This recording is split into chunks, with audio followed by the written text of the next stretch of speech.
Hello guys, welcome back to my channel. ఈరోజు టాపిక్లో ఆస్క్ని మన డైలీ లైఫ్లో యూజ్ చేసి ఎన్ని రకాలుగా మాట్లాడవచ్చో ఈరోజు టాపిక్లో తెలుసుకుందాం. ఫర్ ఎగ్జాంపుల్, నేను అడగాల్సిన అవసరం లేదు అంటూ ఉంటాం, నేను అడగాలి అంటూ ఉంటాం, నేను అడగకూడదు అంటూ ఉంటాం, నేను అడగాల్సిన అవసరం వచ్చింది అంటూ ఉంటాం. సో ఇలాంటి డిఫరెంట్ సెంటెన్సెస్ మన డైలీ లైఫ్లో మాట్లాడుతూ ఉంటాము. అలాగే ఈ 4 సెంటెన్సే కాదండి, ఈ వీడియోలో మీకు నెంబర్ ఆఫ్ సెంటెన్సెస్ ఎలా మాట్లాడాలో, సో ఎలా యూస్ చేయాలో ఈరోజు టాపిక్లో మీకు క్లియర్గా ఎక్స్ప్లెయిన్ చేస్తాను. So first one, ask him. So ask him అంటే ఏంటి? అతన్ని అడగండి అంటూ ఉంటాం. సో ఆస్క్ హిమ్ అంటే అతన్ని అడగండి అని. ఇక్కడ మనం ఏమి యూస్ చేసాము? ఆస్క్ అనేది వర్బ్, హిమ్ అనేది objective pronoun. So ask him అంటే అతన్ని అడగండి అని. సో ఇక్కడ ఆబ్జెక్టివ్ ప్రొనౌన్ చేంజ్ చేద్దాం. మీ యూజ్ చేసామనుకోండి, ఆస్క్ మీ అంటే నన్ను అడగండి అని. ఆస్క్ హర్ అంటే ఆమెను అడగండి అని. ఆస్క్ దెమ్ అంటే వాళ్ళని అడగండి అని. ఆస్క్ అస్ అంటే మమ్మల్ని అడుగు అని. So ask plus objective pronoun use చేసి ఇలాంటి సెంటెన్స్ అనేవి మాట్లాడవచ్చు. సో దీని యొక్క మీనింగ్ ఏంటి? ఆస్క్ హిమ్ అంటే అతన్ని అడగండి, ఆస్క్ మీ అంటే నన్ను అడగండి, ఆస్క్ హర్ అంటే ఆమెను అడగండి, ఆస్క్ దెమ్ అంటే వాళ్ళని అడగండి, ఆస్క్ అస్ అంటే మమ్మల్ని అడగండి. సేమ్ ఇక్కడ ఆబ్జెక్టివ్ ప్రొనౌన్స్ చేంజ్ చేసుకుంటూనే మనం మాట్లాడుతున్నాం. సో ఫస్ట్ వన్ వచ్చేసి ఇది. Next one, did you ask. So దీని యొక్క మీనింగ్ ఏంటి? మీరు అడిగారా అని. సో ఇంటరాగేటివ్ సెంటెన్స్ అనమాట ఇది. డిడ్ యూ ఆస్క్, మీరు అడిగారా. సో ఇలా కూడా మనం అడుగుతూ ఉంటాం కదా ఆస్క్ యూస్ చేసి. డిడ్ యూ ఆస్క్ అంటే మీరు అడిగారా అని. ఇక్కడ మనం ఆబ్జెక్టివ్ ప్రొనౌన్ యూస్ చేయవచ్చు. మీకు ఆ సిచ్యువేషన్లో యూజ్ అయితేనే మీరు వాడవచ్చు. ఒకవేళ యూజ్ అవుతుంది, నేను వాడతాను అంటే మీనింగ్ ఎలా వస్తుంది? డిడ్ యూ ఆస్క్ మీ అంటే దీని యొక్క మీనింగ్ ఏంటి? మీరు నన్ను అడిగారా అని వస్తుంది. ఒకవేళ దెమ్ యూజ్ చేస్తే డిడ్ యూ ఆస్క్ దెమ్ అంటే మీరు వాళ్ళని అడిగారా అని. డిడ్ యూ ఆస్క్ హర్ అంటే మీరు ఆమెను అడిగారా అని. డిడ్ యూ ఆస్క్ హిమ్ అంటే మీరు అతన్ని అడిగారా అని. ఫర్ ఎగ్జాంపుల్ ఇక్కడ దట్, దిస్ ఇంకా మీరు యూస్ చేయొచ్చు. ఇక్కడ దట్ ఇంకా దిస్ కూడా యూస్ చేయొచ్చు. దీని యొక్క మీనింగ్ ఎలా వస్తుంది? డిడ్ యూ ఆస్క్ దట్ అంటే మీరు అది అడిగారా అని. డిడ్ యూ ఆస్క్ దిస్ అంటే మీరు ఇది అడిగారా అని. సో దీని యొక్క మీనింగ్ వచ్చేసి ఇది. డిడ్ యూ ఆస్క్ మీ అంటే మీరు నన్ను అడిగారా అని. దెమ్ యూస్ చేస్తే వాళ్ళని అడిగారా అని. హర్ యూస్ చేస్తే ఆమెను అడిగారా అని. సో దీని యొక్క మీనింగ్ వచ్చేసి ఇది. Next one, I asked. ఇది సింపుల్ పాస్ట్ అనమాట. మనం V2 యూస్ చేసి మనం మాట్లాడతాం కదా. పాస్ట్లో జరిగిపోయిన పనుల గురించి చెప్పడానికి మనం V2 అనేది యూస్ చేస్తాం. ఐ ఆస్క్డ్ అంటే నేను అడిగాను అని. ఇక్కడ మీరు సబ్జెక్టివ్ ప్రొనౌన్ యూస్ చేయొచ్చు. ఐ నేను అడిగాను. వి యూస్ చేస్తే మేము అడిగాము. వి ఆస్క్డ్ అంటే మేము అడిగాము. యూ ఆస్క్డ్ అంటే మీరు అడిగారు. దే ఆస్క్డ్ అంటే వాళ్ళు అడిగారు. హీ ఆస్క్డ్ అంటే అతను అడిగాడు. షీ ఆస్క్డ్ అంటే ఆమె అడిగింది అని. సో ఇలా V2 యూస్ చేసేటప్పుడు దీని యొక్క మీనింగ్ వచ్చేసి ఇది. ఐ ఆస్క్డ్ అంటే నేను అడిగాను అని. సో దీని యొక్క మీనింగ్ వచ్చేసి ఇది. Next one, I did not ask. So దీని యొక్క మీనింగ్ ఏంటి? నేను అడగలేదు. సో ఇది నెగిటివ్ సెంటెన్స్ అనమాట. పాస్ట్లో నెగిటివ్ సెంటెన్స్ అని చెప్తాం మనం. ఐ డిడ్ నాట్ ఆస్క్ అంటే నేను అడగలేదు అని. వి యూస్ చేస్తే వీ డిడ్ నాట్ ఆస్క్ అంటే మేము అడగలేదు అని. దే డిడ్ నాట్ ఆస్క్ అంటే వాళ్ళు అడగలేదు అని. యూ డిడ్ నాట్ ఆస్క్ అంటే మీరు అడగలేదు అని. హీ డిడ్ నాట్ ఆస్క్ అంటే అతను అడగలేదు అని. షీ డిడ్ నాట్ ఆస్క్ అంటే ఆమె అడగలేదు అని. సో దీని యొక్క మీనింగ్ వచ్చేసి ఇది. Next one, I will ask.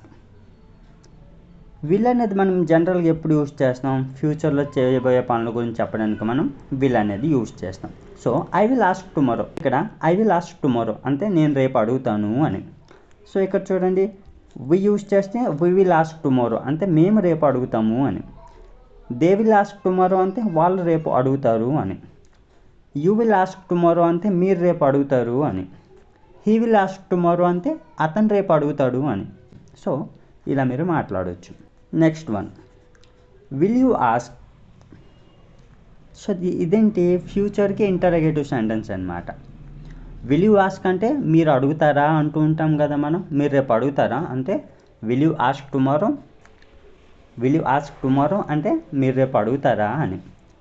అతను రేపు అడుగుతాడా అంటే విల్ హీ ఆస్క్ టుమారో అంటూ ఉంటాం. వాళ్ళు రేపు అడుగుతారా అంటే విల్ దే ఆస్క్ టుమారో అంటూ ఉంటాం. So next one, I'm asking అంటే ఇది ప్రజెంట్ కంటిన్యూస్ టెన్స్ అనమాట. నేను అడుగుతూ ఉన్నాను, ప్రస్తుతం నేను అడుగుతూ ఉన్నాను. ఐఎమ్ ఆస్కింగ్ అంటే నేను అడుగుతూ ఉన్నాను. ఈ జేఎంఆర్ వచ్చేటప్పుడు మనం కంపల్సరీ V4 అనేది యూస్ చేయాలి. V4 అంటే ఐఎన్జీ ఫామ్. సో V4 అనే వర్బ్ అనేది యూస్ చేయాలి మనం.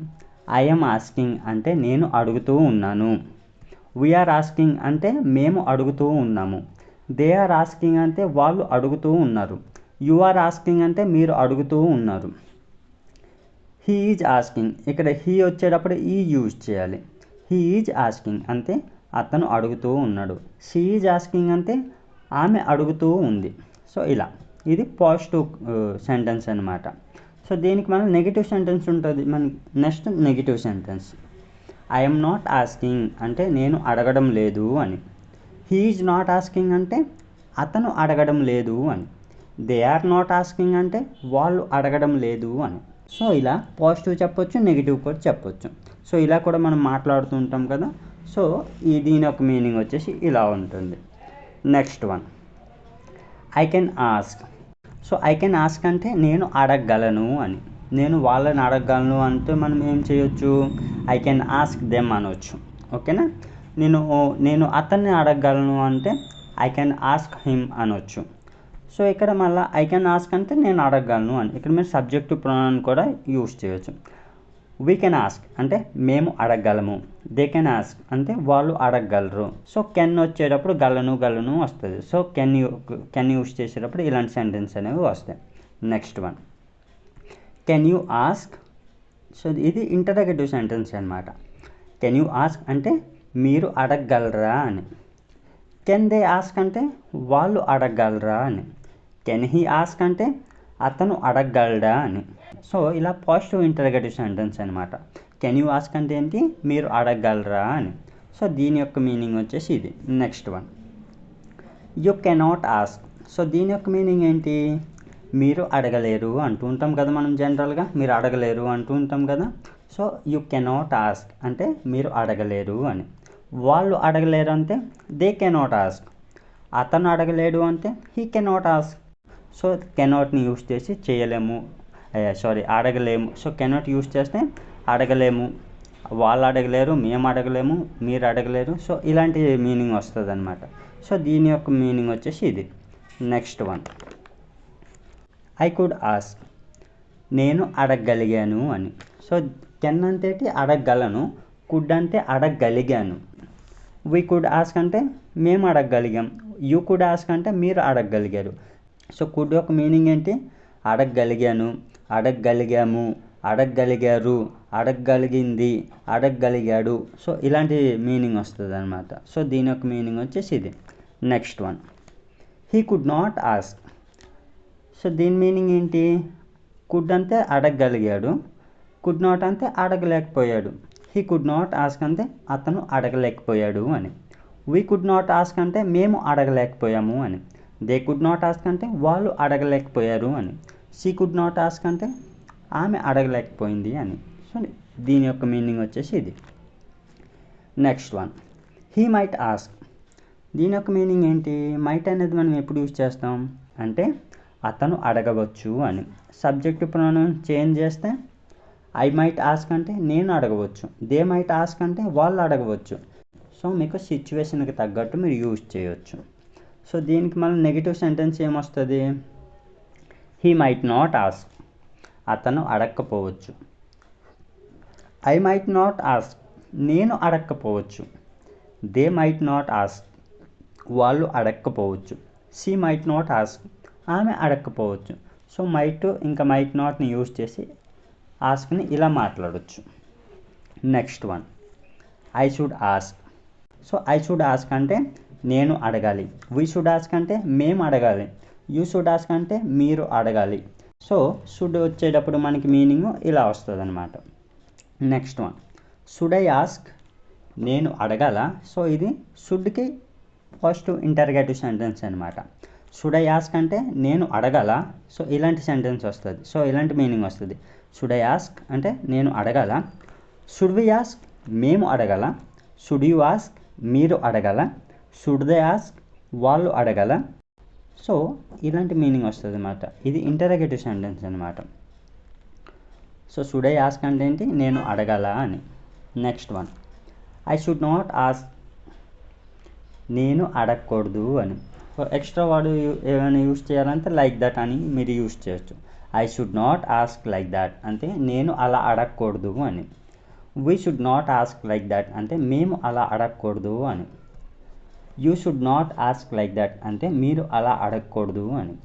They should not ask like that అంటే వాళ్ళు అలా అడగకూడదు అని. కొంచెం ర్యాష్గా అడుగుతూ ఉంటారంటే మనం అలాంటి సిచ్యువేషన్లో మనము మాట్లాడుతూ ఉంటాం కదా. సో అలాంటి సిచ్యువేషన్లో మీరు ఇలా చెప్పవచ్చు, he should not ask like that అంటే అతను అలా అడగకూడదు అని. She should not ask like that అంటే ఆమె అలా అడగకూడదు అని. సో షుడ్ నాట్ యూస్ చేసి ఇలాంటి సెంటెన్స్ అని మాట్లాడవచ్చు. Next one, I need to ask అంటే నీడ్ టు అనేది ఏంటి, అవసరం ఉంది అని. ఐ నీడ్ టు ఆస్క్ అంటే నేను అడగాల్సిన అవసరం ఉంది అని. వీ నీడ్ టు ఆస్క్ అంటే మేము అడగాల్సిన అవసరం ఉంది అని. యూ నీడ్ టు ఆస్క్ అంటే మీరు అడగాల్సిన అవసరం ఉంది అని. దే నీడ్ టు ఆస్క్ అంటే వాళ్ళు అడగాల్సిన అవసరం ఉంది అని. ఇక్కడ చూడండి, ఐ వి యూ దే వచ్చేటప్పుడు నీడ్ టు అనేది యూస్ చేయాలి. He she it or any name వచ్చేటప్పుడు మనం నీడ్స్ టు అనేది యూస్ చేయాలి. ఇప్పుడు నీడ్స్ టు, సో ఇప్పుడు నీడ్స్ టు యూస్ చేసి చూద్దాం. హీ నీడ్స్ టు ఆస్క్ అంటే అతను అడగాల్సిన అవసరం ఉంది అని. షీ నీడ్స్ టు ఆస్క్ అంటే ఆమె అడగాల్సిన అవసరం ఉంది అని. సో నీడ్ టు ఇంకా నీడ్స్ టుని యూస్ చేసి ఇలాంటి మీనింగ్ వస్తుంది. Next one, I want to ask నేను అడగాలనుకుంటున్నాను అని. సో ఇక్కడ ఏంటి, ఐ వాంట్ టు ఆస్క్ అంటే నేను అడగాలనుకుంటున్నాను అని. వీ వాంట్ టు ఆస్క్ అంటే మేము అడగాలనుకుంటున్నాం. యూ వాంట్ టు ఆస్క్ అంటే మీరు అడగాలనుకుంటున్నారు అని. సో ఇక్కడ ఐ వి యూ దే వచ్చేటప్పుడు వాంట్ టు యూస్ చేయాలి. He she it or any name వచ్చేటప్పుడు మనం వాంట్స్ టు అనేది యూస్ చేయాలి. హీ వాంట్స్ టు ఆస్క్ అంటే అతను అడగాలనుకుంటున్నాడు అని. షీ వాంట్స్ టు ఆస్క్ అంటే ఆమె అడగాలనుకుంటుంది అని. సో వాంట్స్ టుని ఈ రకంగా మనం యూస్ చేయొచ్చు. ఐ హ్యాడ్ టు ఆస్క్ అంటే నేను అడగాల్సి వచ్చింది అని. అంటే మనకి ఇష్టం లేదు అడగడం, బట్ అడగాల్సి వచ్చింది అని. ఐ హ్యాడ్ టు ఆస్క్ అంటే నేను అడగాల్సి వచ్చింది అని. వీ హ్యాడ్ టు ఆస్క్ అంటే మేము అడగాల్సి వచ్చింది అని. యూ హ్యాడ్ టు ఆస్క్ అంటే మీరు అడగాల్సి వచ్చింది అని. సో హ్యాడ్ టు అనేది అడగాల్సి వచ్చింది అనే సిచ్యువేషన్లో మనం యూస్ చేస్తాం. Next one, no need to ask. So దీని యొక్క మీనింగ్ ఏంటి, అడగాల్సిన అవసరం లేదు అని. సో ఇప్పుడు అడగాల్సిన అవసరం లేదు అంటే no need to ask now అనొచ్చు. రేపు అడగాల్సిన అవసరం లేదు అంటే no need to ask tomorrow అనొచ్చు. So no need to ask అనేది ఈ రకంగా మనకి ఉపయోగపడుతుంది. So next one, I don't need to ask అంటే నేను అడగాల్సిన అవసరం లేదు అని. సో దీని యొక్క మీనింగ్ ఏంటి, I don't need to ask అంటే నేను అడగాల్సిన అవసరం లేదు అని. We don't need to ask అంటే మేము అడగాల్సిన అవసరం లేదు అంటుంటాం. You don't need to ask అంటే మీరు అడగాల్సిన అవసరం లేదు అని. He doesn't need to ask అతను అడగాల్సిన అవసరం లేదు అని. ఇక్కడ చూడండి, ఐ వి యూ దే వచ్చేటప్పుడు డోంట్ యూస్ చేయాలి. He she it or any name వచ్చేటప్పుడు డజంట్ అనేది యూస్ చేయాలి. సో ఇక్కడ హీ వచ్చింది కాబట్టి he doesn't need to ask అంటే అతను అడగాల్సిన అవసరం లేదు అని. She doesn't need to ask అంటే ఆమె అడగాల్సిన అవసరం లేదు అని. So that's all friend. So ఆస్క్ని మనము ఇన్ని రకాలుగా మనం మన డైలీ లైఫ్లో మాట్లాడవచ్చు. సో మీకు ఈ టాపిక్ యూస్ఫుల్గా అనిపిస్తే లైక్ చేసి సబ్స్క్రైబ్ చేయండి. సో ఇదే ప్యాటర్న్లో మన ఛానల్లో చాలా వీడియోస్ అప్లోడ్ చేశాను. సో మీకు ఇంట్రెస్ట్ ఉంటే ఆ వీడియోస్ని వాచ్ చేయొచ్చు. సో మీకు ఈ టాపిక్ యూస్ఫుల్గా అనిపిస్తే లైక్ చేసి సబ్స్క్రైబ్ చేయండి. Thanks for watching.